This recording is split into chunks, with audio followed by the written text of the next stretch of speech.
మహేశ్వర్ రెడ్డి గారు ఏమంటారంటే మేము డబ్బులు ఇస్తా ఉన్నాం, కేంద్రం నుంచి వస్తా ఉన్నాయి, మా డబ్బులే కదా. ఎవరి డబ్బులు అధ్యక్ష? అధ్యక్ష, ఈ రాష్ట్రాలన్నీ కడితే డబ్బులు కేంద్రానికి పోతా ఉన్నాయి అధ్యక్ష. కేంద్రాల దగ్గరికి పోయే డబ్బులన్నీ అన్ని రాష్ట్రాల నుంచే, అందులో తెలంగాణ రాష్ట్రం నుంచి కూడా పోతా ఉన్నాయి అధ్యక్ష. సరే, ఎంత కడుతున్నావో అంత సమానంగా మళ్ళీ తిరిగి ఇస్తున్నారా? ఇవ్వట్లేదు అధ్యక్ష. ఇది అధ్యక్ష, ఈ రాష్ట్రం నుంచి ₹1 కడితే మనకు వచ్చేది కేవలం 30 పైసలు మాత్రమే. కర్ణాటక రాష్ట్రానికి రూపాయి కడితే వచ్చేది 15 పైసలు. ఏపీ రాష్ట్రానికి రూపాయి కడితే 62 పైసలు. తమిళనాడు రాష్ట్రం రూపాయి కడితే వచ్చేది 26 పైసలు. అధ్యక్ష, కేరళకి 60 పైసలు రూపాయి కడితే. అదే బీహార్ రూపాయి కడితే ₹6.69 ఇస్తామన్నారు అధ్యక్ష. యూపీ అధ్యక్ష, రూపాయి కడితే ₹1.96 ఇస్తా ఉన్నారు అధ్యక్ష. మధ్యప్రదేశ్ అధ్యక్ష, రూపాయి కడితే ₹1.87 ఇస్తా ఉన్నారు.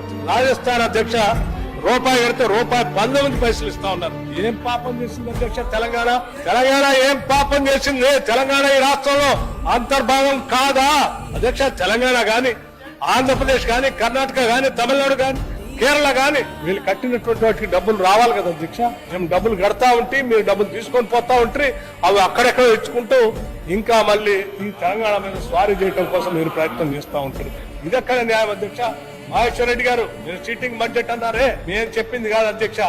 ఈ జరిగే ప్రక్రియ చీటింగ్.